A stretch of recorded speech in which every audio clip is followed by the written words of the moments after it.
Assalamualaikum warahmatullahi wabarakatuh.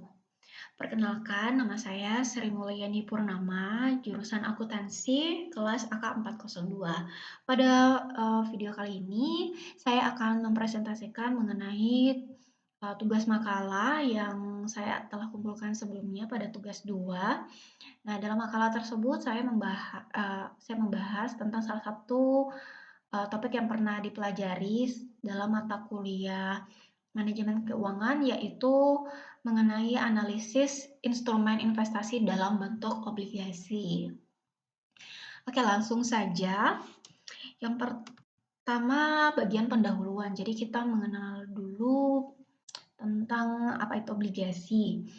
Jadi dalam investasi surat berharga salah satunya adalah bentuk obligasi. Selain saham ya, salah satu bentuknya adalah obligasi yang memiliki manfaat bagi perusahaan yang membutuhkan dana dan investor dalam mendukung usahanya. Nah, bagi perusahaan yang sulit mendapatkan dana pinjaman dari bank dalam jumlah yang besar bisa memperoleh dana pinjaman melalui penjualan obligasi yang dibuka dalam pasar modal. Nah, karena hubungannya langsung antara pemodal dan penjual obligasi, maka jumlah pinjaman yang dapat diterima menjadi lebih besar dengan tingkat suku bunga yang lebih murah dibandingkan dengan kredit bank. Nah, pemodal investasi dalam bentuk obligasi relatif lebih menjamin keuntungan dibandingkan dengan saham, di mana perusahaan harga saham umumnya berlangsung jauh lebih cepat dengan tingkat suku bunga yang fluktuatif. Nah, jangka waktu obligasi pada umumnya memberikan bunga tetap selama 6 bulan pertama, tapi bunga obligasi ini lebih tinggi ya dibandingkan dengan tingkat suku bunga deposito. Nah, dalam praktek investasi, risiko yang dimiliki ada 4 risiko ya. Nah, yang biasa dihadapi oleh pemodal, yaitu low risk atau risiko yang rendah, low return, atau hasil yang rendah, high risk, atau risiko yang tinggi, dan high profit atau keuntungan yang tinggi. Nah, pada investasi yang memiliki risiko rendah biasanya tidak banyak memberikan keuntungan. Sedangkan pada investasi yang risikonya tinggi umumnya memberikan tingkat keuntungan yang sangat tinggi. Jadi di sini berlaku prinsip high risk high return. Nah, pemilik dana tinggal memilih mau menanamkan uangnya pada jenis investasi berisiko mana yang sesuai dengan konsekuensinya, seperti yang telah dijelaskan sebelumnya. Dalam investasi surat berharga, salah satunya adalah dalam bentuk obligasi. Jadi obligasi ini semacam kayak surat utang yang dikeluarkan oleh suatu perusahaan. Nah, obligasi ini memiliki manfaat bagi perusahaan yang membutuhkan dana dan investor untuk mendukung usahanya, khususnya bagi perusahaan yang sulit mendapatkan dana atau pinjaman bank ya, dalam jumlah yang besar. Oke, langsung masuk pada bagian isi dari makalahnya. Di sini kita masuk pada bagian intinya tentang obligasi. Nah, dalam pasar keuangan, baik pasar modal dan pasar uang memiliki peranan penting dalam mendukung stabilitas ekonomi di Indonesia. Kondisi ekonomi suatu negara dapat dilihat dari indikator pasar modal atau IHSG dan kapitalisasi pasar, dan indikator pasar uang atau nilai tukar inflasi, cadangan devisa, dan likuiditas. Dan instrumen surat berharga yang dijual dibelikan di pasar modal yang bersifat utang antara lain adalah obligasi ini ya, dan bersifat ekuitas dalam adalah saham. Nah, penerbitan surat berharga atau obligasi ini memiliki akibat hukum yang berbeda dengan penerbitan surat berharga yang bersifat ekuitas seperti saham. Karena kondisi pasar uang mempengaruhi pasar modal. Dengan turunnya nilai tukar mata uang, maka akan mengalami penurunan cadangan devisa negara, inflasi yang tinggi, dan likuiditas yang ketat dapat berimbas pada turunnya harga-harga saham di pasar modal.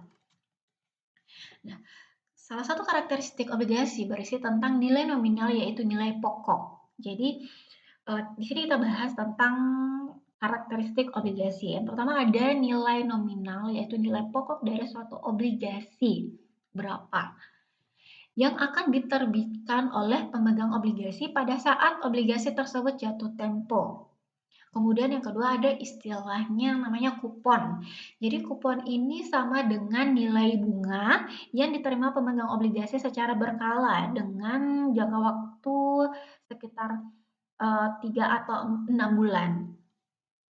Nah, kupon obligasi ini dinyatakan dalam annual percentage.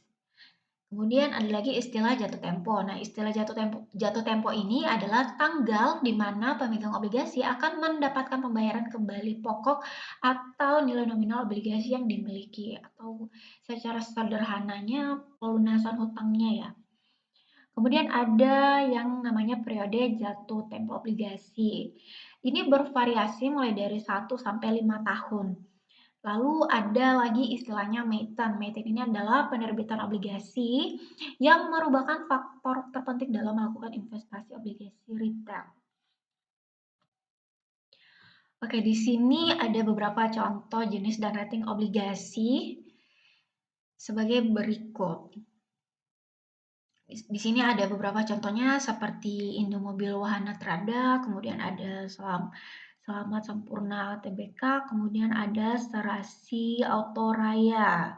Di sini ada beberapa jenis obligasi yang diterbitkan, ada misalnya di Indomobil Wahana Trada ada Bond 1 Series B Year 2012, kemudian ada Bond 1 Year C Year 2012 juga. Di sini ada keterangannya, ada amount-nya untuk per bulan berapa, kemudian ada maturity date-nya, kemudian ada coupon date-nya. Coupon date ini kapan dibagi, tanggal di mana kapan kupon-kupon ini akan dibagikan. Dan trustee-nya ini bank mana ya? Bank sini ada Bank Mega, ada Bank Niaga. Ya, bisa dilihat. Oke, untuk selanjutnya kita masuk pada studi kasus. Jadi ini salah satu contoh perusahaan yang menerbitkan obligasi ya dan kasusnya. Nah, oke, di sini kita akan membahas salah satu kasus yaitu PT Lipo. Oke, jadi saya yakin pasti kalian semua udah tahu Lipo ya. Oke, jadi ceritanya eh, PT Lipo ini menerbitkan obligasi yang akan digunakan sebagai modal kerja untuk membangun proyek Meikarta. Jadi dia butuh modal kan, butuh modal dengan cara menerbitkan obligasi atau surat utang itu. Untuk apa? Yaitu untuk membangun proyek Meikarta. Namun dalam pembangunan proyek tersebut terjadi masalah terkait halnya dengan izin lokasi pembangunan yang mengakibatkan tanah yang akan digunakan untuk proyek pembangunan tersebut disita oleh negara. Jadi bisa dikatakan proyeknya ini mengalami kegagalan ya. Dengan kronologi kasusnya adalah pengungkapan kasus suap dalam perizinan proyek Meikarta yang mulai mengarah ke kejahatan korupsi yang diidentifikasi oleh Komisi Pemberantasan Korupsi atau KPK. Jadi secara singkatnya, mereka mengeluarkan obligasi untuk membangun sebuah proyek, tapi proyek tersebut malah kandas atau bahkan tidak bisa dijalankan lagi karena disita ya, tanahnya disita terkait hanya dengan kasus suap ini. Nah, kasus suapnya ini seperti kayak kasus suap terkait halnya dengan izin prinsip penanaman modal, izin pendirian bangunan, izin lingkungan, dan lain sebagainya. Jadi kurang lebih seperti itu latar belakangnya. Nah, si PT Lipo ini kan sudah terlanjur menerbitkan obligasi yang mana itu merupakan hutang ya. Dan proyek yang seharusnya digunakan untuk membayar hutang tersebut nantinya malah gagal.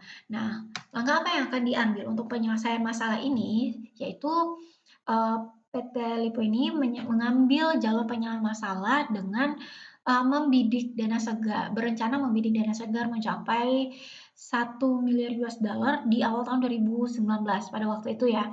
Nah, skema pendanaannya dipilih adalah dengan penerbitan saham baru atau right issue-nya senilai 730 dolar Amerika, 770 juta dolar Amerika, US dollar, dan rencana divestasi aset senilai 280 juta US dollar.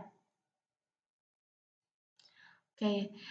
Nah, selain itu, cara yang ditempuh oleh PT Lipo Group ini adalah dengan menjual aset Lipo Malpuri dan Myanmar Healthcare Joint Venture. Nah, dari penjualan aset Lipo Malpur ini setidaknya LPKR ini akan mengantongi dana sebesar 260 juta US dollar. Nah, perolehan dana ini yang utamanya akan digunakan untuk penyelesaian hutang-hutang, ya salah satunya tadi adalah hutang obligasi yang tadi dijelaskan pada pemaparan awal. Jadi PT Lipo ini mempunyai utang obligasi ya. Nah, kemudian eh, modal kerja guna penyelesaian proyek-proyek yang saat ini sedang dalam proses pembangunan. Nah, termasuk Meikarta. Nah, kemudian dengan total sekitar 270 juta US dollar juga akan digunakan untuk penyelesaian utang guna memperbaiki rasio utang dan likuiditas perusahaan. Dengan ini, net debt to equity rasio akan susut menjadi 0,1 kali dari 0,7 kali. Jadi akan susut ya. Nah, selanjutnya sekitar 315 juta US dollar ini akan digunakan untuk pembiayaan bunga rental obligasi. Jadi sebelumnya sudah diceritakan ya bahwa dalam obligasi ini ada yang namanya kupon atau bunga yang harus dibayarkan juga. Jadi sebanyak 300 juta US dollar ini akan digunakan untuk rencana investasi 3 fokus proyek termasuk Meikarta tadi dan sisanya sekitar 120 juta US dollar ini akan digunakan untuk pendanaan dan biaya yang timbul dari transaksi penjualan aset Lipo Malpuri. Kurang lebih seperti itu terkait beberapa isu yang terjadi kaitannya dengan obligasi ini sendiri. Jadi di sini bisa disebutkan obligasi ini bisa digunakan bagi perusahaan yang membutuhkan dana dalam jumlah yang besar ya. Mereka bisa menjual surat berharga dalam bentuk obligasi. Oke, kita masuk ke bagian penutup. Nah, berdasarkan uraian yang telah dibahas tadi sebelumnya, kita dapat menarik beberapa kesimpulan. Yang pertama, yaitu perusahaan yang sudah mendapatkan dana pinjaman bank dalam jumlah besar bisa memperoleh dana dari masyarakat melalui penjualan obligasi. Ya, jadi bisa pakai obligasi, jual obligasi, karena hubungannya langsung dengan yang dijalin dengan masyarakat pemodal, maka jumlah pinjaman biasanya bisa lebih besar dengan suku bunga yang lebih kecil dibandingkan dengan kredit bank. Kemudian yang kedua, pemodal investasi dalam bentuk obligasi relatif lebih menjamin keuntungan dibanding saham. Kaitannya tadi dengan fluktuasi bunganya ya. Kemudian yang ketiga, sebagai surat utang, obligasi memberi kewajiban membayar kepada issuer atau kepada pemberi pinjaman. Nah, pembayaran obligasi dilakukan dengan berbagai macam cara, yaitu dengan menyebutkan tanggal jatuh tempo dengan angsuran setiap tahun atau pembayaran secara tahunan. Nah, dengan angsuran setiap tahun atau pembayaran secara tahunan, yang artinya peminjam atau issuer ini menyediakan sejumlah uang tertentu untuk melakukan pembayaran bunga ya dan pelunasan pinjaman pokoknya sekaligus. Oke, jadi sini issuer adalah peminjamnya ya. Kemudian yang keempat, apabila obligasi yang dipinjam pada saat jatuh tempo tidak dapat dilunasi, maka peminjam dapat menjaminkan aset yang dimiliki untuk melunasi obligasi tersebut. Kemudian yang kelima, bagi investor, risiko merugi adalah kemungkinan turunnya harga obligasi. Jadi untuk rugi dari segi bunganya lumayan kecil ya, tapi risiko ruginya mungkin lebih ke arah turunnya harga obligasi dan kesempatan berinvestasi di luar obligasi jika pada saat itu tingkat suku bunga lebih tinggi dari tingkat suku bunga obligasi. Oke, sekian yang bisa saya sampaikan, yang bisa saya presentasikan mengenai makalah saya pada tugas 2. Kurang lebihnya mohon dimaafkan. Terima kasih. Assalamualaikum warahmatullahi wabarakatuh.